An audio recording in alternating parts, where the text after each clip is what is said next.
Cineas. Welcome to Ngalur Ngidul Cinema.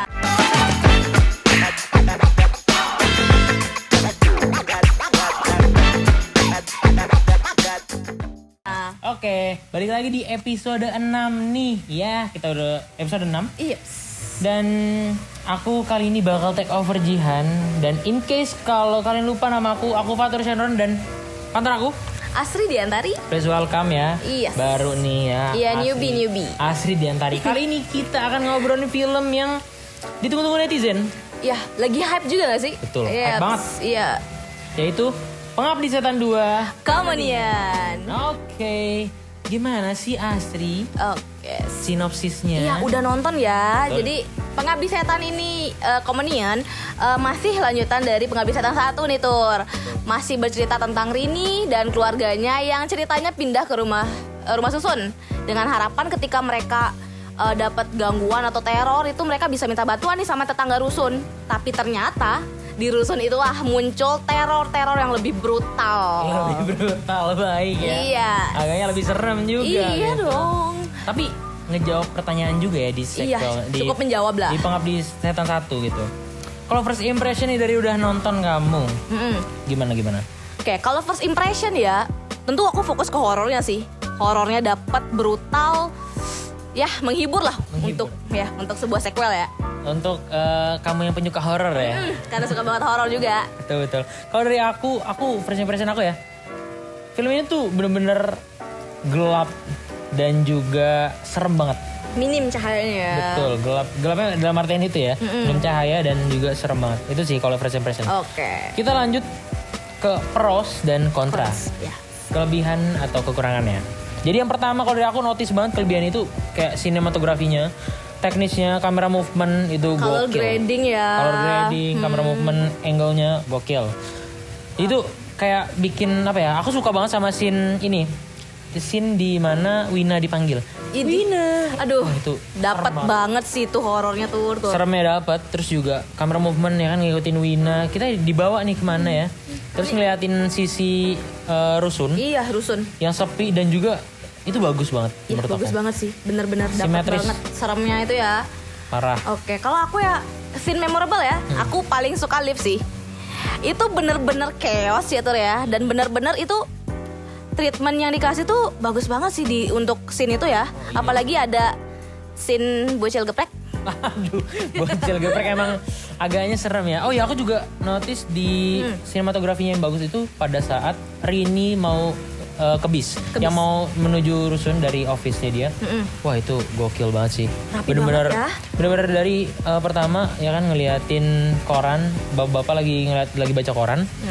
Ngeliatin ada Petrus di sana ya Iya. kan. Habis itu korannya dicabut, kameranya maju ngeliatin Rini naik bis. Wah, itu Itu one take gak sih Tur? one take simple, dapat banget keren. Iya, aku notice-nya elemen sejarah yang ditaruh sama Joko Anwar itu pas aja dan kita notice gitu hal itu gitu. Selain dari sinematografinya, aku juga suka banget dari scoring.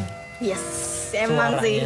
Suaranya ambience-nya dapat banget. Aku suka pas di scene pertama di observatorium. Yes. Wah, gokil. Dari pertama naik mobil ya kan, terus datang pas masuk, wah, Aduh, berubah total. berubah tuh. Aduh, lihat pocong-pocong banyak ya. Pada sujud ya, pocong-pocong Iya. agak serem. Iya, betul. Kalau menurutku untuk sebuah scene awal itu menjanjikan banget sih. Menjanjikan banget.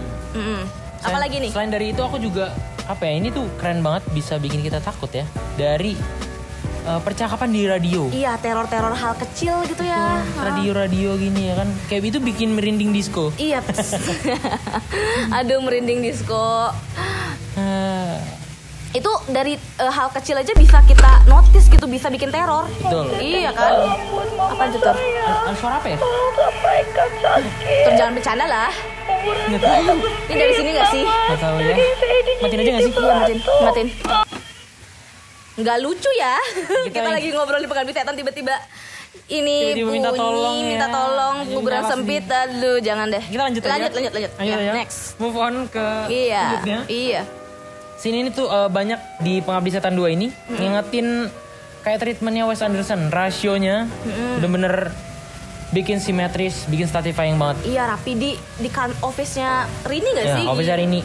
Di office hari ini tuh kayak dia lagi ngobrol terus kayak itu bener-bener simetris banget. Rapi banget sama Rapi. Joko Anwar itu.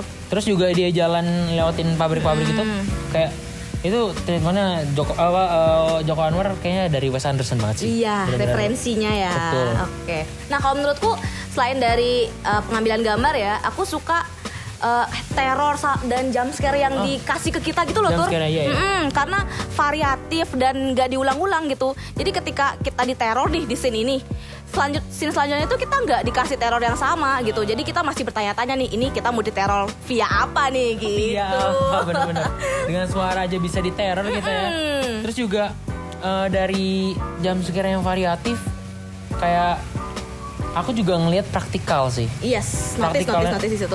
Itu CG-nya emang bagus Emang banget. bagus, Nah, bagus banget. tapi yang aku notice lebih tuh praktikalnya kayak air. Iya.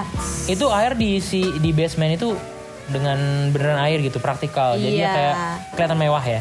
Iya, kelihatan sih di sini Joko Anwar budgetnya gede ya dan niat untuk film ini. Selain air, ada juga korek ya. Iya. Tony, kenapa Anda milih korek dibanding center ya? Agak kesal ya kita di situ. Iya, sumpah kayak korek ngapain? Iya. Itu tuh kayak keren sih menurut aku. Iya, karena dia pintar banget ya sih dengan cahaya yang minim tapi kita tetap bisa lihat apa yang terjadi gitu. Tapi dengan ngeliat Tony ya, ini tuh kayak bikin komedi dari Pengabdi Setan 2 ini nggak garing. Iya. Ya kan? Humor-humor yang diselipin itu tetap bisa kita nikmatin gitu, Betul, masih betul. kerasa gitu. Nikmat banget sih. Aku kayak ketawa nonton. Iya, ketawa. Jadi kayak bener sih kalau misalnya roller coaster gitu, jadi agak takut agak ketawa gitu. Iya, dapat di situ. Terus juga bikin apa ya?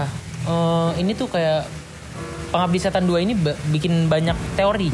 Iya. Mengundang diskusi. Benar. Emang ciri khasnya Joko Anwar sih Tur Iya, di situ. iya. Pengabdi Setan 1 juga muncul pertanyaan, Pengabdi Setan juga muncul pertanyaan Walaupun dijawab ya. terjawab. Tapi muncul pertanyaan baru gitu. Yaps. Terus juga kelihatan banget apa ya? Referensinya tuh kayak anak kecil Iya, detektif itu nggak sih? detektif Iya. itu kayak film Stranger Things ya. Iya, betul banget. Di sini Joko Anwar kelihatan banget sih kalau referensi bikin filmnya tuh banyak. Tapi itu juga bisa jadi bumerang sih. Gimana tuh kok gitu? Karena kalau misalnya saking banyak referensi kayak main tempel-tempel Iya, referensinya aja betul tanpa banget. diparafrase ya. Jadi kayak kelihatan gitu loh. Iya, main Karena- tempel aja ya. Karena itu jadi kita masuk ke cons aja Iya, kali karena ya. udah nge-mention cons-nya ya. Agak kurang di situ, kita ke cons aja ya. Nggak lengkap dong kalau film ada Iya, kelebihan. pasti ada kelebihan kekurangannya dong. Betul. Oke. Yang pertama, Oke, kalau dari menurutku ya, Betul. yang paling aku notice di film Pengabdi Setan ini, karena kalau menurutku pribadi ya, kalau sebuah sequel itu tentu kita harapannya dia tuh bisa menceritakan karakter itu lebih dalam. betul. Kayak karakter di film pertama dong, kita pasti harapannya kayak gitu dong. Tapi sayangnya nih teman-teman di Pengabdi Setan 2 ini tuh kurang banget menurutku untuk penceritaan karakter utamanya ya. Iya. Heeh. Lebih ke karakter baru. Iya, dia muncul karakter baru yang menurutku forgettable gitu. Asal lewat aja gitu. Bener-bener. Asal jadi kita nggak empati ya. Iya, ketika mereka meninggal pun kita kurang empati karena pendalaman cerita buat karakter itu agak kurang. Ya sih, dikenalin cepet, ditiadakan juga cepet. Iya. Bener-bener sayang banget sih Joko Anwar di sini. Terus juga itu yang bikin kita bingung, Iya. ya kan? Kayak emang terjawab di Pengabdi Setan 1, terus yang kedua juga.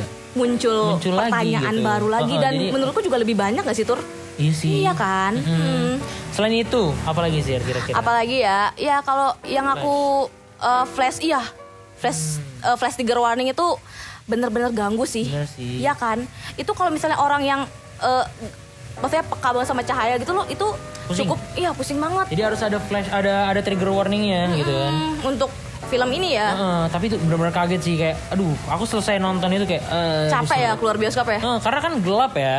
Ini tonnya gelap, terus kayak tiba-tiba di foto-foto gitu kayak Cahaya yang gitu. cepet itu cepet, ya pusing banget. cukup ganggu sih untuk di film ini. Terus juga selain itu kan disturbing banget kan. Terus aku juga nggak ngelihat, entah aku yang nggak merhatiin ya. Iya. Aku tuh pengen Apa tuh? notice gimana kalau mereka nemuin mayatnya Dino di bawah. Iya. Tapi ternyata nggak ada. Iya ya, sesimpel malah jatuhnya semudah itu nggak sih dilupainnya? Iya, kayak padahal kan itu bagus ya, kayak Iya. aduh ada mayat Dino lagi tusuk garpu ya kan. Garpu gede gitu kayak itu nggak ada. Jadi kayak menurutku kurang sih. Iya, jatuhnya kesannya tuh film ini di akhir malah pengen buru-buru selesai gitu gak sih, Tur? Storyline-nya kurang ya. Iya, storyline-nya kurang Dia agak karena buru-buru. terburu-buru. Di akhir kayak secara tiba-tiba mendadak. Dan malah pertanyaan sesimpel tujuan upacara itu dilakukan itu malah kita kurang terjawab gak sih? Iya, nggak sih? Karena sesimpel itu loh kita nggak Betul, bisa jawab gitu karena di akhir emang cepet banget dikelarinnya. Terus kalau aku juga notice, aku nggak tahu nih ini udah tengah malam kah atau kayak gimana? Karena kan jamnya nggak ada ya, nggak dilihatin. Iya betul banget. Kan soalnya kan 17 April ya. Iya 17 April Iya, 17 April. 17 April itu di tanggal 16 harusnya di tengah malam itu loh. Apa udah subuh kah? Udah selesai kah? Betul. Iya jadinya kurang klimaks ya. Iya anti klimaks jatuhnya. Oke, itu kalau dari pro dan cons-nya. Udah kita bahas ya. Kalau kesimpulan nih, kalau dari aku sebenarnya Pengabdi Setan 2 ini memiliki unsur-unsur yang diidamkan para penonton di sequel horor ya. Lebih menakutkan, terus juga terornya lebih variatif dan mewah. Bahkan ada humor-humor yang menggelitik. Iya, cukup. Jadinya agak Naik turun kitanya naik turun ya. ya, betul. Tapi Pengabdi Setan ini mungkin apa ya? Membangun tokohnya tuh kurang. Iya, pendalaman karakternya itu kurang banget. Jadi ikatan antara karakter terus kitanya juga empati ke karakternya tuh kurang dapat jatuhnya. Sayang banget sih Joko Anwar melakukan kesalahan ini ya untuk sebuah sequel yang ditunggu-tunggu. Tunggu banget selama berapa? 5 tahun nunggu ini ya. Wow. Iya. Kalau menurut kamu nih rating Oke. untuk film sequel yang 5 tahun kamu tunggu? Oke. Untuk rating ya nunggu 5 tahun untuk sebuah sequel dengan tentu ekspektasi yang cukup tinggi ya Tur ya. Pasti agak kecewa di sini, tapi aku kasih rating 7,7 lah. 7,7 per 10. Per 10. Kalau dari aku kayaknya 8 deh. 8 per 10. Ike, mantap. Betul. Masih worth it ya untuk ditonton di bioskop ya. Kalau menurut aku ya itu worth it sih. Worth it untuk ditonton karena menghibur Menghibur untuk horornya juga ya kita disuguhkan horor yang rapi, variatif dan ada humornya sih. Itu sih yang menarik ya. Menarik. Sepertinya gitu aja dari kami sebagai NNS di sini. Aku Fatur Chandron. Aku Asri Diantari. Mohon pamit undur diri. Wassalamualaikum warahmatullahi wabarakatuh. Sampai jumpa di NNS berikutnya. selanjutnya.